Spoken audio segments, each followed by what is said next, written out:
Bonjour, dans cette vidéo, nous allons parler de probabilité et plus particulièrement d'expérience aléatoire à une épreuve.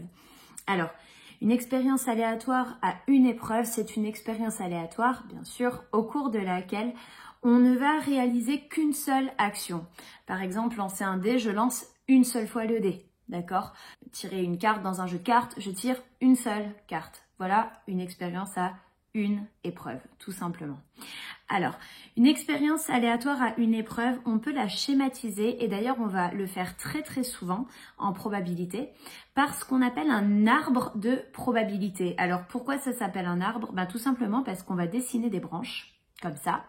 Alors on part, vous voyez, du point en haut, c'est un peu comme si ça symbolisait le point de départ de notre réflexion. Je fais quelque chose et j'ai des possibilités. Et toutes les branches, ça va être toutes les issues possibles.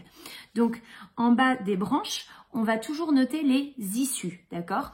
Soit j'ai l'issue numéro 1, soit j'ai l'issue numéro 2, soit j'ai l'issue numéro 3. Et bien sûr, je peux avoir autant de branches que je veux. Par exemple, si je dois schématiser lancer un dé, je vais avoir 6 branches sur mon arbre puisque j'ai 6 issues possibles. Donc là, j'ai schématisé avec 3 juste pour pas prendre trop de temps, mais on peut avoir un arbre avec 15, 20, 50, 300 branches si on veut. La deuxième règle qu'il faut respecter, c'est que sur chaque branche, on va noter la probabilité de l'issue. Donc, par exemple, ici, on va noter la probabilité de l'issue 1. Ici, on va noter la probabilité de l'issue numéro 2. Et ici, on va noter la probabilité de l'issue numéro 3. Donc voilà comment on va réaliser en théorie un arbre de probabilité et je vous propose qu'on regarde ça tout de suite sur un exemple.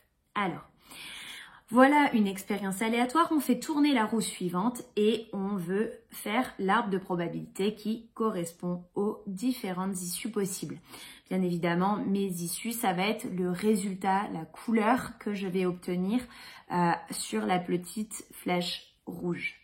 Donc, j'ai 3 issues possibles, donc je fais un arbre avec 3 branches et je vais noter, pas issue 1, 2, 3, je vais vraiment écrire les issues possibles.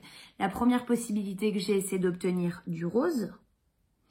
La deuxième possibilité, ça va être d'obtenir ce bleu. Et la dernière possibilité, c'est d'obtenir le jaune. Donc, vous voyez, je schématise, j'ai 3 possibilités. La première, la deuxième et la troisième. C'est vraiment très schématisé, très simple. Et sur chaque branche, je note maintenant la probabilité. Donc, pour le rose, il y a 3 parties du cercle. Je fais noter d'ailleurs que les parts de ce disque sont toutes de la même taille. Et donc, je peux bien les comparer facilement. Si j'avais des tailles différentes, avec des angles différents, là c'est un peu plus compliqué parce que pour compter le nombre de morceaux, il faudrait des morceaux de la même taille. Je referme ma parenthèse. Donc pour le rose, on a 3 cases, 3 parties circulaires sur les 6 au total. Le bleu, on en a 2 sur les 6 et le jaune, on en a 1 sur 6. Alors, dans un arbre de probabilité, on autorise à ne pas réduire la fraction de sorte à ce qu'elle soit irréductible. Parce que vous verrez dans la prochaine vidéo que parfois c'est bien utile d'avoir le même dénominateur partout. Ça va simplifier les calculs à venir. Donc, on peut laisser ça comme ça. Et c'est la seule fois où vous avez le droit de ne pas simplifier les fractions, donc profitez-en. Je m'arrête là pour cette vidéo. Voilà, je pense que c'était clair. Bon courage pour les exercices.